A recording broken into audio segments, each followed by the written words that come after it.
स्वागत है आपके अपने यूट्यूब चैनल जीएस पितासु 3.0 पर।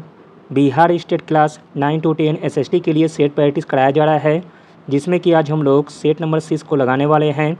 इसमें सारे के सारे प्रश्न बहुत ही इंपॉर्टेंट दिए गए हैं, जो आपके एग्ज़ाम में आने की पूरी संभावना है। इसलिए वीडियो को लास्ट तक जरूर देखें। वीडियो स्टार्ट करने से आप सभी भाई और बहनों से रिक्वेस्ट है, प्लीज़ वीडियो को लाइक और सेशन ख़त्म होने के बाद किसी भी एक ग्रुप में शेयर जरूर कर दीजिएगा। चलिए शुरू करते हैं और आप लोग भी सोचिएगा अपना आंसर क्या हो सकता है। पहला प्रश्न है, अंगूरों का अध्ययन कहलाता है। अंगूरों का अध्ययन कहलाता है द्राक्षा कृषि, ऑप्शन नंबर ए, यानी कि विटीकल्चर। अगला प्रश्न है, दुधारू पशुओं में कैल्शियम की कमी के कारण होता है। दुधारू पशुओं में कैल्शियम की कमी के कारण होता है मिल्क फीवर, ऑप्शन नंबर ए सही हो जाएगा। धान के पौधा उगाने की डेपाग विधि विकसित हुई थी। धान के पौधा उगाने की डेपाग विधि विकसित हुई थी फिलीपींस में, ऑप्शन नंबर डी। अगला प्रश्न है, रोग और पौधों का कौन सा युग्म सुमेलित नहीं है। जो युग्म सम्मिलित नहीं है वह हो जाएगा option number D, leg arm चावल, जो कि गलत दिया गया है। ले आर्म रोग हृदय से संबंधित है। बाकी तीनों सही दिए गए हैं। रेड नॉट गन्ना में होता है, काला कीटू रोग गेहूं में, वंची टॉप केला में होता है। निम्नलिखित में से कौन सी फसल की खेती भारत में संसार के अन्य सभी देशों से अधिक होती है। तो दोस्तों वह फसल हो जाएगी गन्ना, ऑप्शन नंबर सी। किस चारे वाली फसल में न्यूनतम कुल 5 तत्व टीडीएन होते हैं। आंसर हो जाएगा ऑप्शन नंबर सी, लहसुन में। केंद्रीय सोयाबीन अनुसंधान केंद्र मध्य प्रदेश में कहाँ स्थित है। मध्य प्रदेश में स्थित है इंदौर में, ऑप्शन नंबर डी। केंद्रीय सोयाबीन अनुसंधान केंद्र मध्य प्रदेश में इंदौर में स्थित है। अगला प्रश्न देखते हैं, इंपॉर्टेंट प्रश्न है, सुनहरा यानी कि गोल्डन चावल है। गोल्डन चावल है एक ट्रांसजेनिक चावल की किस्म जिसमें कैरोटीन के लिए जीन तत्व उपलब्ध हैं। अगला प्रश्न देखते हैं, निम्नांकित में से कौन सा प्रदूषक अपने हानिकारक प्रभाव के संबंध में सुमेलित नहीं है। आंसर हो जाएगा ऑप्शन नंबर बी, नाइट्रोजन यौगिक फास्फोरस, जो कि सुमेलित नहीं है। बाकी तीनों सही दिए गए हैं। एसपीएम, कम दृश्यता, हाइड्रोकार्बन कैंसर, सल्फर यौगिक अम्ल वर्षा। अगला प्रश्न है, पारिस्थितिकी संक्रमण अवधारणा का सर्वप्रथम प्रयोग किया गया था। इंपॉर्टेंट प्रश्न है, पारिस्थितिकी संक्रमण अवधारणा का सर्वप्रथम प्रयोग किया गया था बेनेट के द्वारा, ऑप्शन नंबर बी। निम्नलिखित में से कौन सी किसी प्रजाति के विलोपन के लिए उत्तरदायी नहीं है। आंसर हो जाएगा ऑप्शन नंबर ए, व्यापक नीच, यानी कि कर्मता।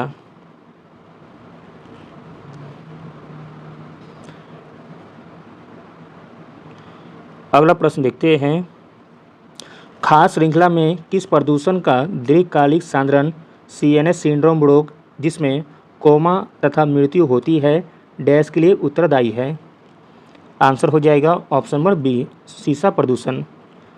खास श्रृंखला में सीसा प्रदूषण का दीर्घकालिक सांद्रण सीएनएस सिंड्रोम रोग जिसमें कोमा तथा मृत्यु होती है। अगला प्रश्न है, निम्न में से कौन सा कथन सही दिए गए हैं। आंसर हो जाएगा ऑप्शन नंबर बी, केवल 2।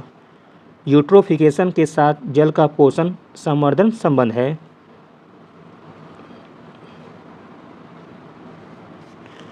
अगला प्रश्न देखते हैं, चितानवसल गुफा चित्रकलाएं डैश में स्थित है और डैश से संबंधित है। आंसर हो जाएगा ऑप्शन नंबर डी, तमिलनाडु। चितानवसल गुफाएं चित्रकला तमिलनाडु में स्थित है और जैन धर्म से संबंधित है।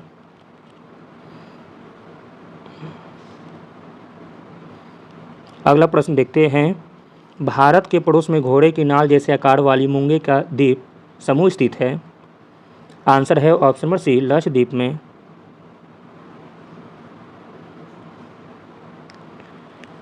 जारान देलारम सड़क के बारे में निम्नलिखित में से कौन सा कथन सही है। आंसर है ऑप्शन नंबर सी, 1, 2 और 3, यानी कि तीनों के तीनों कथन जारान देलारम सड़क के बारे में सही है। यह अफगानिस्तान में है।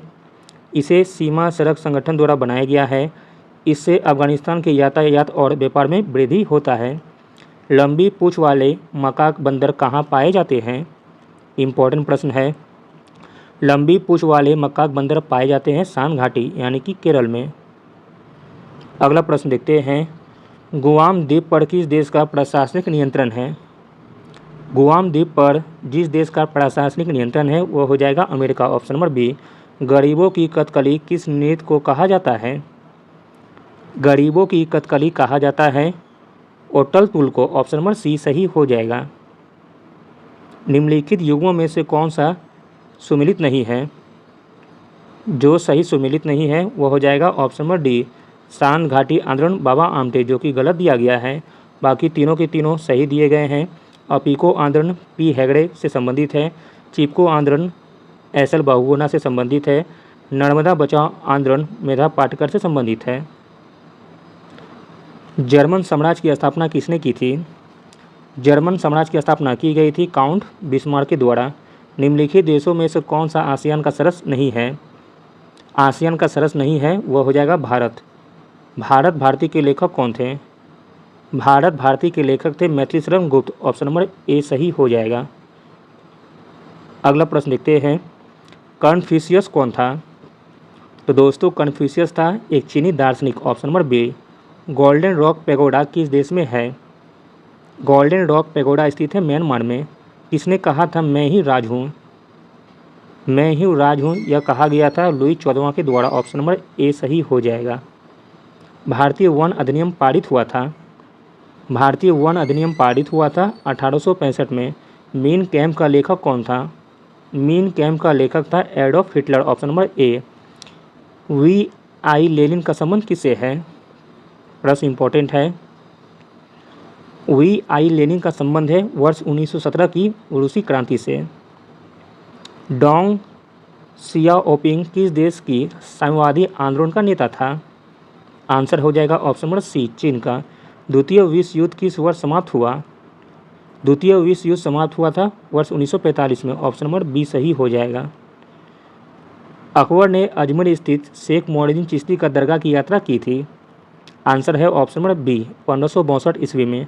वास्को डी गामा ने भारत के किस पहले बंदरगाह का दौरा किया था? आंसर हो जाएगा ऑप्शन नंबर बी, कालीकट का। गुलाम वंश का संस्थापक कौन था? गुलाम वंश का संस्थापक था Qutubuddin Aibak, option number B. भारतीय राष्ट्रीय कांग्रेस की स्थापना किस वर्ष की गई थी? आसान सा प्रश्न है। भारतीय राष्ट्रीय कांग्रेस की स्थापना की गई थी 1885 में। स्वदेशी आंदोलन की औपचारिक घोषणा कब की गई थी? स्वदेशी आंदोलन की घोषणा की गई थी 7 अगस्त 1905 को, ऑप्शन नंबर बी सही हो जाएगा। काकोरी ट्रेन डकैती 9 अगस्त 1925 में डैश के द्वारा आयोजित की गई थी। आंसर हो जाएगा option number D, Hindustan Republican association के द्वारा। भारतीय राष्ट्रीय कांग्रेस का अध्यक्ष निर्वाचित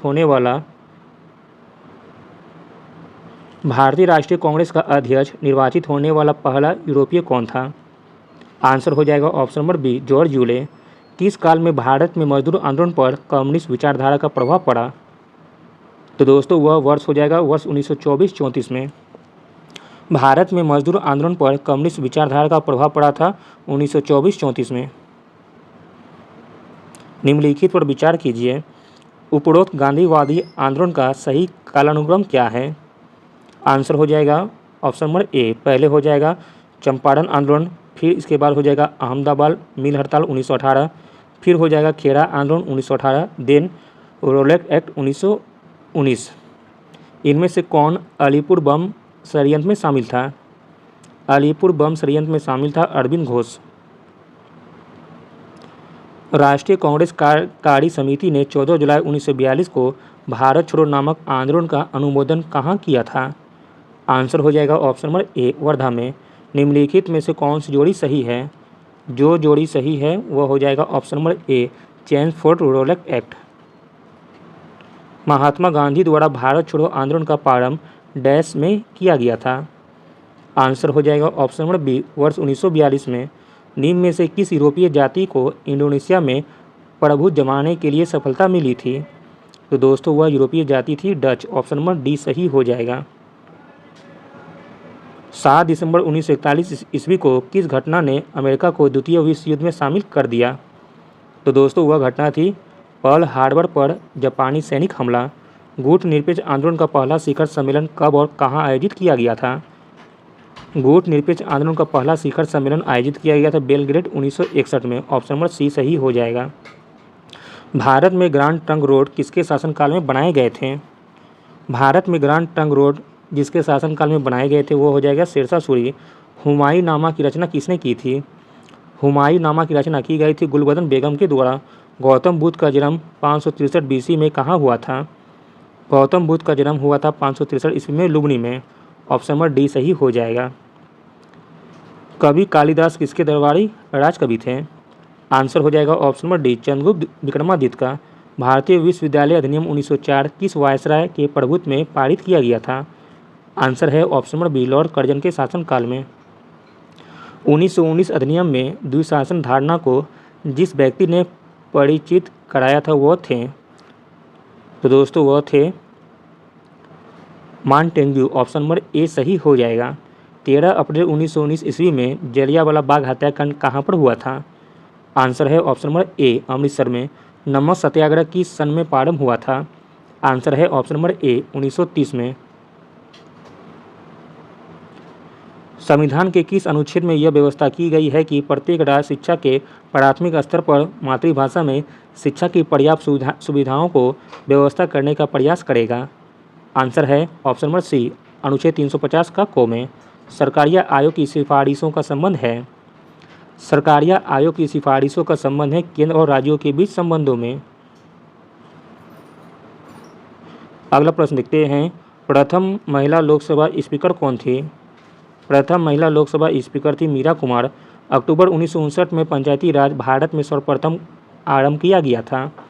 आंसर है ऑप्शन नंबर ए राजस्थान में।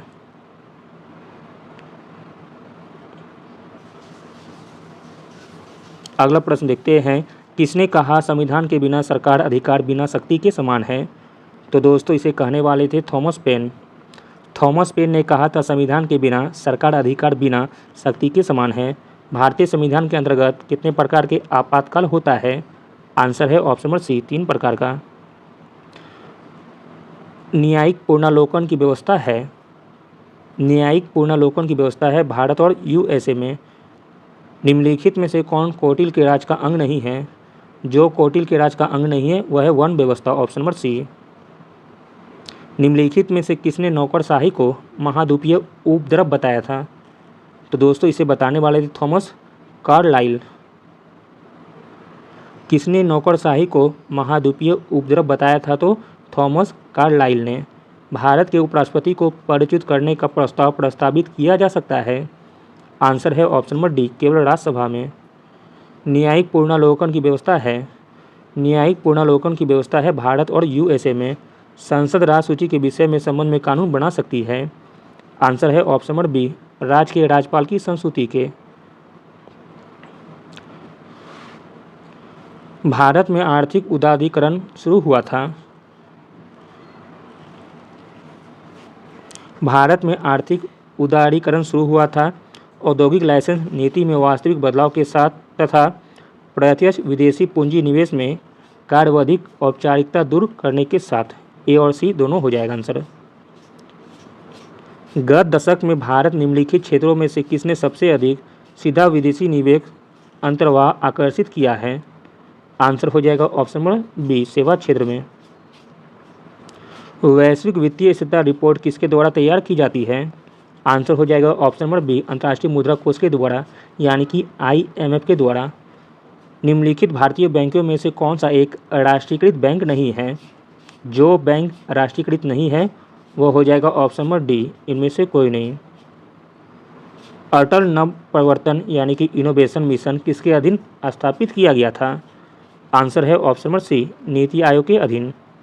कामगारों के पास उस पूंजी का स्वामित्व होना चाहिए जो उनकी बचत से हुई है। यह किसके द्वारा दिए गए वृद्धि मॉडल की एक महत्वपूर्ण कथन है? आंसर है ऑप्शन नंबर ए एल पसीनेती का। अगला प्रश्न देखते हैं, गिल्ड एज बाजार का अर्थ है? आंसर है ऑप्शन नंबर सी सरकारी प्रतिभूति बाजार से। एम फ्रीडमैन के अनुसार मुद्रा का परिणाम सिद्धांत क्या है? आंसर है ऑप्शन नंबर डी मुद्रा की मांग का। प्रेबिस सिंगर परिकल्पना किससे संबंधित है? प्रेबिस सिंगर्स परिकल्पना संबंधित है विकासशील देशों की व्यापार की शर्तें से। विशेष आर्थिक क्षेत्र अधिनियम पारित किया गया था। विशेष आर्थिक क्षेत्र अधिनियम पारित किया गया था मई 2005 में। नवरत्न का विचार संबंधित है। नवरत्न का विचार संबंधित है सार्वजनिक क्षेत्र के चयनित उद्यम से। ऑप्शन नंबर डी सही हो जाएगा। घाटे की वित्तीय व्यवस्था का अर्थव्यवस्था पर क्या प्रभाव पड़ता है? आंसर है ऑप्शन नंबर सी, मुद्रा आपूर्ति में बढ़ोतरी से। भौगोलिक दृष्टि से भारत का अक्षांशीय विस्तार क्या है? आंसर है option number D, 8 degree 4 N से 37 डिग्री 6 एन तक। भारत का मानक समय इलाहाबाद के निकट मिर्ज़ापुर से गुजरती है। यह भारत के कितने राज्यों से होकर गुजरती है? आंसर है ऑप्शन नंबर सी, 5 राज्यों से होकर। दक्षिण पठार की सबसे ऊंची चोटी कौन सी है? दक्षिण पठार की सबसे ऊंची चोटी है अनाईमुदी। ऑप्शन नंबर बी सही हो जाएगा। अंगूर की व्यावसायिक खेती को कहा जाता है? अंगूर की व्यावसायिक खेती को कहा जाता है विटीकल्चर। भारत का सबसे छोटा राष्ट्रीय राजमार्ग की लंबाई कितनी है? आंसर है option number D, 6 kilometre. PRRP का संबंध किस क्षेत्र से है? आंसर हो जाएगा ऑप्शन नंबर डी, आपदा प्रबंधन से। दक्षिण का मैनचेस्टर किसे कहा जाता है? दक्षिण का मैनचेस्टर कहा जाता है कोयम्बटूर से। निम्न में से कौन सर्वोच्च कोटि का कोयला है? आंसर है ऑप्शन नंबर बी, एंथ्रासाइट। निम्न में से कौन चाय उत्पादक राज्य नहीं है? जो राज्य चाय उत्पादक राज्य नहीं है वो हो जाएगा राजस्थान। ऑप्शन नंबर डी सही हो जाएगा। हम्बनटोटा बंदरगाह किस देश में अवस्थित है? आंसर है ऑप्शन नंबर सी, श्रीलंका में। चूखा जल विद्युत परियोजना किस देश में अवस्थित है? चूखा जल विद्युत परियोजना स्थित है भूटान में। ऑप्शन नंबर डी सही हो जाएगा। भारत का लिंगानुपात कितना है? भारत का लिंगानुपात है 943। बिहार में अंतर्देशीय प्राधिकार का क्षेत्रीय कार्यालय कहाँ अवस्थित है? आंसर है ऑप्शन नंबर सी, पटना में। जारवा किस स्थान की जनजाति है? जारवा जनजाति है अंडमान एवं निकोबार की। लैंड ऑफ गोल्डन पेगोडा किसे कहा जाता है? लैंड ऑफ गोल्डन पेगोडा कहा जाता है म्यांमार को। ऑप्शन नंबर डी सही हो जाएगा। अगला प्रश्न देखते हैं। पृथ्वी की भूप्रवृत्ति में पाया जाने वाला मुख्य तत्व क्या है? आंसर है ऑप्शन नंबर सी, सिलिकॉन। जल्दापाड़ा वन्यजीव अभयारण्य क्यों प्रसिद्ध है? जल्दापाड़ा वन्यजीव अभयारण्य प्रसिद्ध है गेंडा के लिए। जल्दापाड़ा वन्यजीव अभयारण्य पश्चिम बंगाल में स्थित है।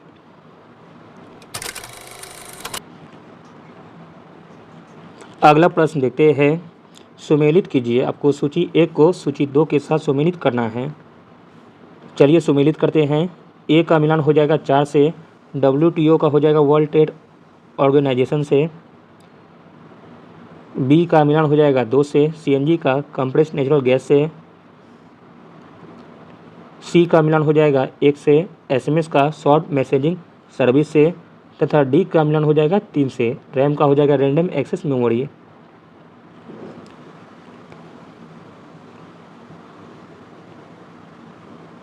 इस प्रकार ऑप्शन नंबर सी सही हो जाएगा। अगला प्रश्न है। भाभा एटॉमिक रिसर्च सेंटर यानी कि बार की स्थापना कब हुई थी? भाभा एटॉमिक रिसर्च सेंटर की स्थापना हुई थी 1954 में। शांत घाटी बचाओ का नारा किसने दिया था? शांत घाटी बचाओ का नारा दिया गया था सुघाता कुमारी ने। ऑप्शन नंबर ए। अगला और अंतिम प्रश्न है। ब्रिक्स डेवलपमेंट बैंक को अब क्या नाम दिया गया है? ब्रिक्स डेवलपमेंट बैंक को अब नाम दिया गया है new development bank. New development bank की स्थापना 2014 में की गई थी। NDB का मुख्यालय शंघाई चीन में स्थित है।